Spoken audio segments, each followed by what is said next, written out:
आज का हमारा टॉपिक है एप्लीकेशन राइटिंग। ये लेटर राइटिंग का ही एक भाग है। लेटर राइटिंग का एक पार्ट है application writing.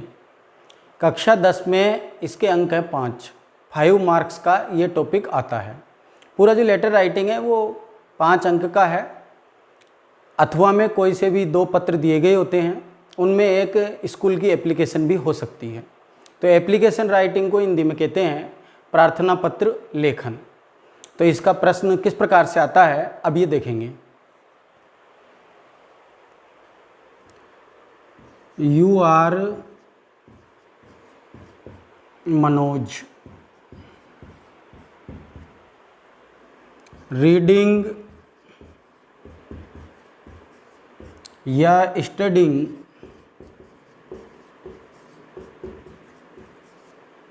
In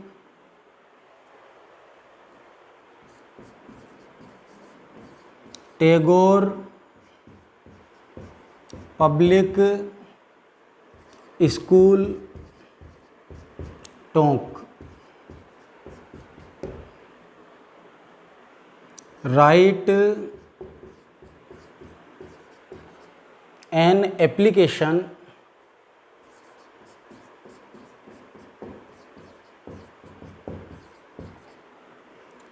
to the principal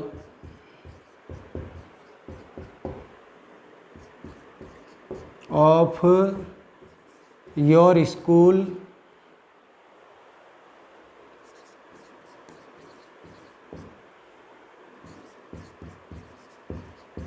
requesting him to issue you books from the book bank.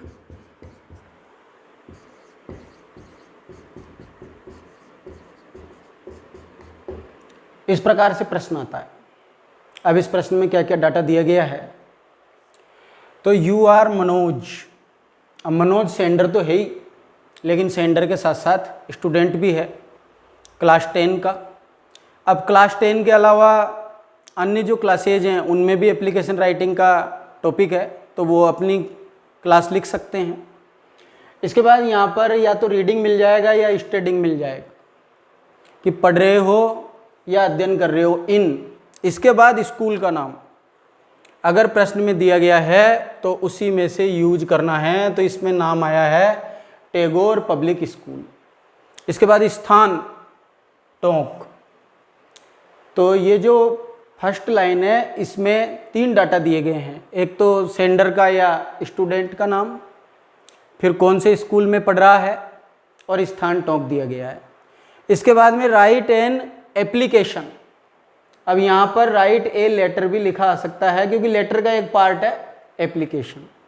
इसके बाद टू दी प्रिंसिपल। इस जगह 3 शब्द मिल सकते हैं। प्रिंसिपल मिल सकता है, हेडमास्टर मिल सकता है, हेडमिस्ट्रेस मिल सकता है। अब प्रिंसिपल तो होता है सीनियर सेकेंडरी स्कूल में, तो जो प्रिंसिपल वर्ड है वो पुल्लिंग स्त्रीलिंग के लिए एक ही चलता है। तो प्रिंसिपल अगर पुरुष है तो प्रिंसिपल सर बोल देते हैं, और अगर महिला है तो प्रिंसिपल मैडम बोल देते हैं। लेकिन जो सेकेंडरी स्कूल है, माध्यमिक विद्यालय कक्षा 10 तक, उसमें जो पद होता है वो होता है हेडमास्टर का। तो पुरुष को तो बोलते हैं हेडमास्टर प्रधानाध्यापक, और अगर महिला होती है तो हेडमास्टर का स्त्रीलिंग होता है हेडमिस्ट्रेस, हिंदी में कहेंगे प्रधानाध्यापिका।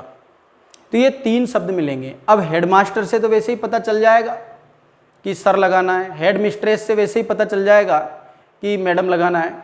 लेकिन अगर प्रिंसिपल वर्ड आता है तो कैसे पता चलेगा कि जो इसका 5th पार्ट है वहाँ पे सर का यूज करना है या मैडम का यूज करना है।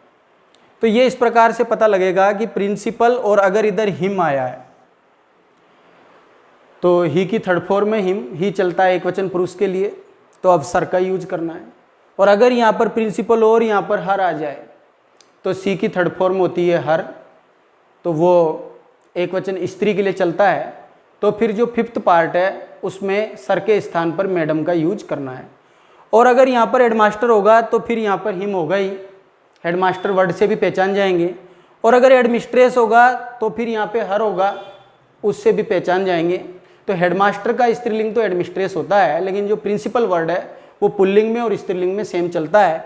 तो अगर प्रिंसिपल आया है और हिम दे रखा है तो सर लगाना है, प्रिंसिपल आया है और हर दे रखा है तो मैडम लगाना है। अब इसके बाद आगे देखते हैं, यहाँ पे शब्द मिलेगा रिक्वेस्टिंग। अगर एप्लीकेशन के फॉर्मेट में लिखा जाना है तो कोई भी स्टूडेंट प्रिंसिपल से सिर्फ रिक्वेस्ट कर सकता है, तो यहाँ पर मिलेगा रिक्वेस्टिंग। अब सब्जेक्ट इसमें कहाँ से प्रारंभ होगा? सब्जेक्ट प्रारंभ होगा 2 + V1 से। ये 2 के बाद में इश्यू यानी जारी करना, ये V1 है।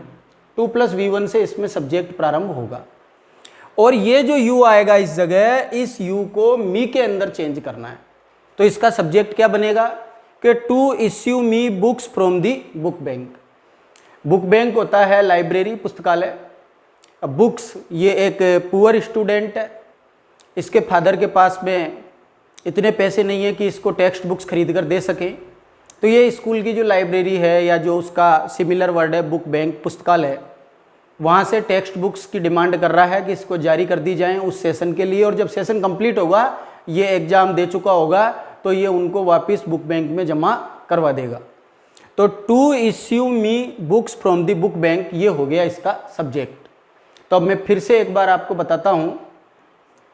मनोज सेंडर समझ लो या स्टूडेंट, रीडिंग या स्टडिंग कुछ भी मिल जाएगा। इन स्कूल का नाम आ गया, स्थान का नाम आ गया। राइट एन एप्लीकेशन, इसकी जगह राइट ए लेटर भी लिखा सकता है। यहाँ पर जो प्रिंसिपल शब्द है इसकी जगह हेडमास्टर भी हो सकता है, हेडमिस्ट्रेस भी हो सकता है। यहाँ पर रिक्वेस्टिंग ही मिलेगा, और इस जगह 2 + V1 से इसमें प्रारंभ होगा सब्जेक्ट। अब इसका आंसर लिखना प्रारंभ करेंगे। ये तो क्वेश्चन है कि किस प्रकार से एप्लीकेशन राइटिंग होती है, किस प्रकार से एप्लीकेशन को लिखा जाता है। सेंडर का एड्रेस तो वही लेफ्ट में लिखना प्रारंभ करेंगे, 45 रामनगर, और स्थान का नाम इसमें दिया हुआ था टोंक। ये दोनों तो हो गए फर्स्ट पार्ट। फिर आज की दिनांक तो 2 सितंबर को शॉर्ट करेंगे SEPT.2020, ये दूसरा भाग हो गया। अब तीसरा भाग दी प्रिंसिपल, ये तीसरा भाग है जिसको कहते हैं रिसीवर का एड्रेस। इसके नीचे स्कूल का नाम आ जाएगा जो प्रश्न में दिया हुआ है। अगर नहीं दिया हुआ है तो अपनी तरफ से कुछ भी लिख सकते हैं, और जो वीक स्टूडेंट्स हैं वो इस एक ही नाम को अच्छी तरह याद कर सकते हैं, टैगोर पब्लिक स्कूल को। और इसके बाद वापस से टोंक। तो ये जो 3 पंक्तियां हैं ये हो गई रिसीवर का एड्रेस। अब चौथे नंबर पर subject, to issue me books from the book bank.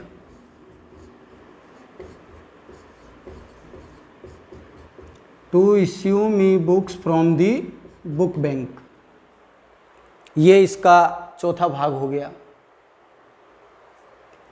और 5वें नंबर पे सर लिख करके ये पूरी लाइन छोड़ देंगे। अब एक बार ये जो 5 भाग हैं इनको दोबारा से देखेंगे। मकान नंबर कॉलोनी तो इसमें दिया गया नहीं था, तो मैंने पहले भी आपको बताया कि एक फिक्स याद कर लीजिए, 45 रामनगर। टोंक इसमें दे रखा था, तो ये मकान नंबर, कॉलोनी और टोंक, ये पहला भाग है सेंडर का एड्रेस। प्रत्येक वर्ड का फर्स्ट लेटर कैपिटल होगा। ये राम का R, नगर का N, टोंक का T। इसके बाद दूसरे नंबर पर दिनांक, अब सितंबर का महीना चल रहा है तो सितंबर को शॉर्ट में लिखेंगे SEPT. तो ये S कैपिटल।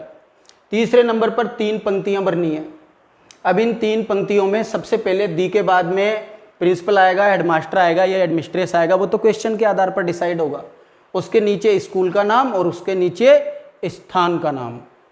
तो ये कैपिटल, ये P कैपिटल, फिर ये TPS, ये पूरा कैपिटल, फिर ये T कैपिटल, और इन तीनों को इनकी नंबरिंग करेंगे 3। ये है रिसीवर का एड्रेस, प्राप्तकर्ता का पता। चौथे नंबर पर सब्जेक्ट, मैंने पहले भी आपको बताया कि सब्जेक्ट का S कैपिटल, शॉर्ट में लिखते हैं SUB. और इधर से 2+v1 से ये प्रारंभ हो जाएगा, और ये जो u है बीच में, इस u को मी के अंदर चेंज करना है और 2 का t कैपिटल कर देना है। तो to issue me books from the book bank, मुझको पुस्तकालय से पुस्तकें जारी करने हेतु। और इसके बाद में जो 5वां भाग है उसमें सर या मैडम में से एक शब्द यूज होता है। तो प्रश्न में प्रिंसिपल के साथ में दिया गया था हिम, इसलिए यहाँ पे सर का यूज हुआ है, इसका भी एस कैपिटल रहेगा और सर लिख के पूरी लाइन को ब्लैंक छोड़ देते हैं। तो ज़्यादातर मैटर लेटर राइटिंग के समान ही है। सबसे पहले सेंडर का एड्रेस 45 रामनगर टोंक, दूसरे नंबर पर डेट 2 सितंबर 2020, तीसरे नंबर पर रिसीवर का एड्रेस जो प्रश्न के आधार पे सेट होगा the principal Tagore Public School Tonk, चौथे नंबर पे सब्जेक्ट जो इसमें 2+v1 से प्रारंभ होगा, इस u को मी के अंदर चेंज कर देना है, और 5वें नंबर पे सर, और सर लिख के पूरी लाइन को ब्लैंक छोड़ देना है।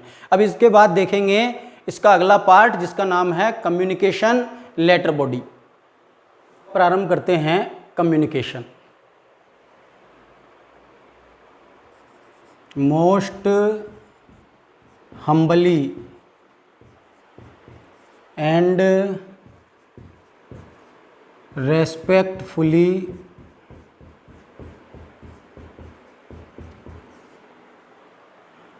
I beg to say that I am a student of class 10 of your school.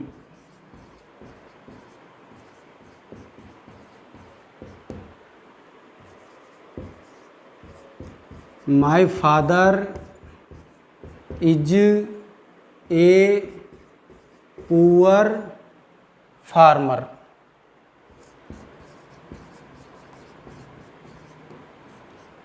There are 9 members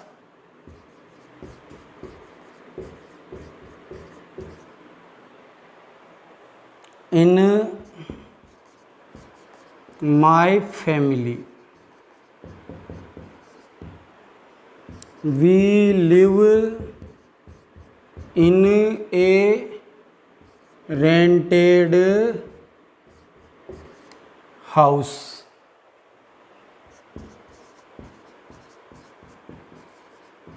My father's income is very limited.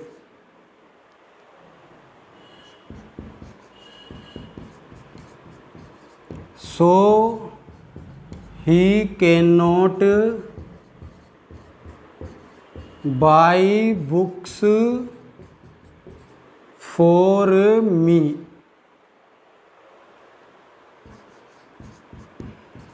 So I request you to issue me books from the book bank.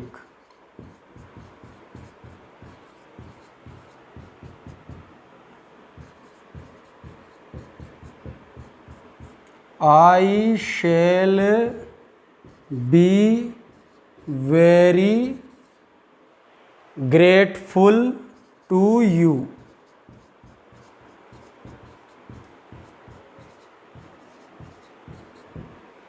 ये हो गया इसका 6th part जिसको कहते हैं communication letter body.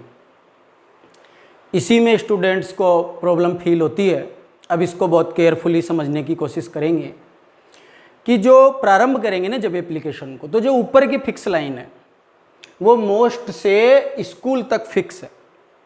ये most जो पहला शब्द मोस्ट से स्कूल तक ये लाइन फिक्स है। इसका अर्थ है most humbly and respectfully I beg to say that I am a student of class 10 of your school. कि सविनय नम्र निवेदन है कि मैं आपके स्कूल में कक्षा 10 का विद्यार्थी हूँ। अगर कोई दूसरी क्लास है तो वो अपना जो क्लास का रोमन डिजिट है वो चेंज कर सकते हैं। अब इसके अंदर इसको फिक्स याद कर लेना है। अब इसके अंदर स्टूडेंट से गलती कहाँ होती है? एक तो ये जो बैग है, कई इसमें लिख देते हैं BAG, वो तो नाउन होता है बैग, जैसे स्कूल बैग, और ये है मेन वर्ब BEG, बैग, मांगना। यहाँ पर यही लिखना है। और कई विद्यार्थी ये जो रोमन डिजिट है इसके ऊपर TH लगा देते हैं। TH लगा सकते हैं, लेकिन उसके लिए फिर क्लास को आगे लेना पड़ेगा। जैसे इसको पहले ले लो, फिर ऊपर TH लगा दो, 10th क्लास। अगर क्लास को पहले लिखा है और रोमन डिजिट आगे है तो फिर TH लगाने की आवश्यकता नहीं है। तो ये शुरुआत की फिक्स लाइन है मोस्ट से लेकर के स्कूल तक। अब इसके बाद में इस स्टूडेंट को क्यों आवश्यकता पड़ी कि इसको बुक बैंक से बुक्स चाहिए? ये गरीब विद्यार्थी है तो इसकी गरीबी का वर्णन इसमें आएगा। तो देखिए, my father is a poor farmer, मेरे पिताजी एक गरीब किसान हैं। There are 9 members in my family, मेरे परिवार में 9 सदस्य हैं। We live in a rented house, हम किराए के मकान में रहते हैं। My father's income is very limited, मेरे पिताजी की आय बहुत सीमित है। So he can not buy books for me, इसलिए वो मेरे लिए पुस्तकें नहीं खरीद सकते। यहाँ बाई की जगह दूसरी मेन वर्ब परचेज का भी यूज हो सकता है। बाई और परचेज दोनों का सेम हिंदी अर्थ है, खरीदना। तो ये ऊपर की लाइन मोस्ट से स्कूल तक फिक्स थी। इसके बाद में ये माय फादर से और ये जो लाइनें चल रही हैं मी तक, ये छात्र की गरीबी का वर्णन है जो बीच में जोड़ा गया है। अब इसके बाद में जब इस एप्लीकेशन की एंडिंग करनी है तो ये 4 शब्द लिखने हैं। सो आई रिक्वेस्ट यू, ये मैंने सिंगल इन्वर्टेड कोमा में आपको इंडिकेट किया कि सो आई रिक्वेस्ट यू। अब सो आई रिक्वेस्ट यू इसलिए मैं आपसे निवेदन करता हूं, इसके जस्ट बाद में पूरा सब्जेक्ट जोड़ देना है, जो कि ऊपर भी आपने लिखा था, जो 2+V1 से प्रारंभ है। और इसके बाद में ये बिल्कुल जो लास्ट की लाइन है, ये आभार प्रदर्शन की लाइन है, I shall be very grateful to you. ये लाइन किसी भी एप्लीकेशन में जो प्रिंसिपल को, हेडमास्टर को या हेडमिस्ट्रेस को लिखी जा रही है, उसमें नीचे नीचे बिल्कुल कॉमन ये लाइन चलेगी। इसमें भी विद्यार्थी एक गलती करते हैं। ये जो ग्रेटफुल है, इसकी स्पेलिंग को ध्यान से देखिए, ये है GRATEFUL। कई इसमें क्या करते हैं कि वो जो ग्रेट शब्द होता है दूसरा, GREAT, ग्रेट मीन्स महान, उसमें फुल प्लस कर देते हैं। वो स्पेलिंग गलत है, ये स्पेलिंग करेक्ट है। तो इस प्रकार से अब मैं आपको दोबारा बताऊं, ये कम्युनिकेशन कंप्लीट होता है कि ऊपर मोस्ट से लेके स्कूल तक फिक्स है। इसके बाद 2-3 पंक्तियां इसमें जोड़नी है अपनी तरफ से उस सब्जेक्ट मैटर से संबंधित। फिर जब एप्लीकेशन की एंडिंग करनी है तो सो आई रिक्वेस्ट यू और प्लस पूरा सब्जेक्ट उतार देना है। यू का मी तो ऊपर ही चेंज कर लिया था, पूरा सब्जेक्ट उतार देना है। और इसके बाद में I shall be very grateful to you, ये अंतिम पंक्ति है, लास्ट लाइन है आभार प्रदर्शन की। तो इस प्रकार से ऑल टुगेदर मानिए कि कम से कम इसमें आधा मैटर फिक्स है, आधा मैटर स्टूडेंट को अपनी तरफ से जोड़ना है। अब इसके बाद में देखेंगे इसके शेष जो आगे के पार्ट्स हैं उनको किस प्रकार से लिखा जाता है। कम्युनिकेशन कंप्लीट हो चुका है। अब इसके बाद में देखेंगे इसके नेक्स्ट पार्ट्स। तो कम्युनिकेशन होता है 6th पार्ट। इसके बाद में थैंकिंग यू, ये इसका 7वां भाग है। ये आपने पहले भी लेटर राइटिंग में देखा है। इसके बाद में योर्स ओबीडियंटली, ये इसका 8वां भाग है। फिर इसके बाद में नेम, नेम के सामने नेम लिखना है। इसमें स्टूडेंट का नाम दे रखा था मनोज। फिर इसके बाद में क्लास, क्लास के सामने क्लास लिखनी है। अगर सेक्शन है तो इसी के आगे ABC सेक्शन जोड़ सकते हैं। और इसके बाद में रजिस्टर नंबर,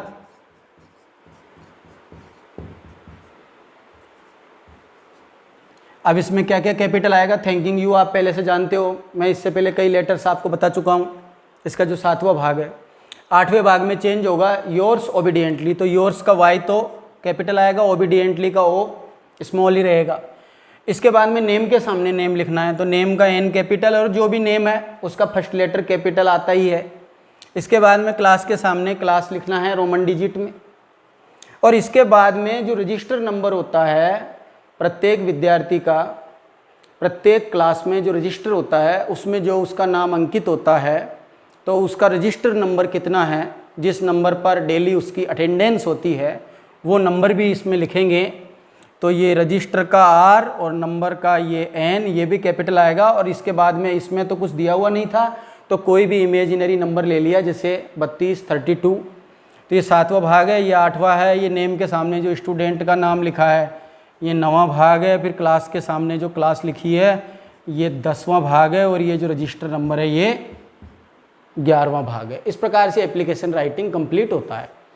अब इसमें एक चेंज हो सकता है कि मान लीजिए कि एप्लीकेशन मॉनिटर की तरफ से लिखी जाए। अब मॉनिटर पूरी क्लास को रिप्रेजेंट करता है, पूरी क्लास का रिप्रेजेंटेटिव होता है, प्रतिनिधि होता है।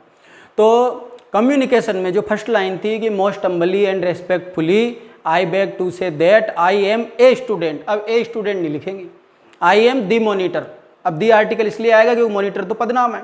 तो I am the monitor of class 10 of your school, वो लाइन तो इस प्रकार से सेट हो जाएगी और कम्युनिकेशन में कहीं कोई चेंज नहीं होगा। लेकिन फिर इस जगह 7वें पे थैंकिंग यू, 8वें पे योर्स ओबीडियंटली, 9वें पे नेम के सामने नेम, और फिर इसके बाद 10वें पे आता क्लास मॉनिटर, उसका पद नाम, और फिर क्लास आती 11वें पे। तो अगर इस प्रकार से किसी रिप्रेजेंटेटिव की तरफ से लिखा जाता है, जैसे अभी स्टूडेंट्स यूनियन का सेक्रेटरी भी लिख सकता है, स्टूडेंट्स यूनियन का प्रेसिडेंट भी लिख सकता है, मॉनिटर भी लिख सकता है, तो ये जो नेम के सामने नेम लिखा है इसके नीचे उसका पदनाम देना, उसकी पोस्ट का नेम देना आवश्यक है। तो एप्लीकेशन राइटिंग तो बहुत सरल टॉपिक है और कक्षा 6 से 10 तक कॉमन है, लगातार ये टॉपिक चल रहा है। लेटर राइटिंग के अंतर्गत है, पूरा वही लेफ्ट साइड में लिखा जाता है, सारे ही जो लेटर्स हैं वो लेफ्ट साइड में लिखे जाते हैं। कैपिटल लेटर्स का ध्यान रखना है, जो जो चेंज इसमें आए हैं, जैसे कि एक तो रिसीवर के एड्रेस में अंतर आया है, और सब्जेक्ट इसका किस प्रकार से सेट करते हैं, कम्युनिकेशन में फिक्स लाइन्स में क्या अंतर आया है, इन सब की आपको लर्निंग करनी है। एक इस जगह अंतर आया है योर्स ओबीडियंटली, और क्लास इसमें लिखते हैं और किसी लेटर में क्लास नहीं लिखेंगे, क्योंकि ये जो मनोज है ये सेंडर तो है ही, लेकिन सेंडर के साथ साथ स्टूडेंट भी है। एक रजिस्टर नंबर है, रजिस्टर नंबर केवल एप्लीकेशन राइटिंग में ही लिखा जाता है। तो इस प्रकार से ये अगर स्टूडेंट की तरफ से लिखा गया है तो ये 11 भाग में कंप्लीट होता है। अब इसमें आपको फिक्स लाइन्स की लर्निंग करनी है जो बिल्कुल आसान है और ईजी वे में एप्लीकेशन लिखी जा सकती है। और कम्युनिकेशन में मुश्किल से 3 पंक्तियाँ जोड़नी हैं। अब जैसे मान लो फीस माफ़ की एप्लीकेशन होती है, अब फीस माफ़ की एप्लीकेशन भी कौन स्टूडेंट लिखेगा कि जिसके फादर फीस चुकाने में समर्थ नहीं है। तो इसमें जो छात्र की गरीबी का वर्णन था, वो गरीबी का वर्णन जो बीच में आई थी 3-4 पंक्तियाँ, वो पंक्तियाँ ऐसे के ऐसे यूज कर सकते हैं, उनमें कोई चेंज नहीं होगा। लेकिन अगर कोई अन्य टॉपिक होगा तो उसमें फिर उस सब्जेक्ट मैटर से संबंधित वो लाइन्स कम्युनिकेशन में बीच में जोड़नी पड़ेंगी। फिक्स लाइन्स की आपको लर्निंग कर लेनी है, अच्छी तरह याद कर लेनी है, रिटर्न प्रैक्टिस करनी है, कैपिटल लेटर्स का ध्यान रखना है, इसमें कौन सा डाटा नया आया है, जैसे अभी ये रजिस्टर नंबर है, ये और किसी लेटर राइटिंग में नहीं था, क्लास नहीं थी, इन बातों का ध्यान रखना है। तो मुझे विश्वास है कि एप्लीकेशन राइटिंग का ये टॉपिक आपके समझ में आ गया होगा। आज के लिए इतना ही। मेरे वीडियो को लाइक करें और चैनल को सब्सक्राइब करें और ज़्यादा से ज़्यादा शेयर करें ताकि अधिकतम विद्यार्थी इसका लाभ उठा सकें। थैंक्स।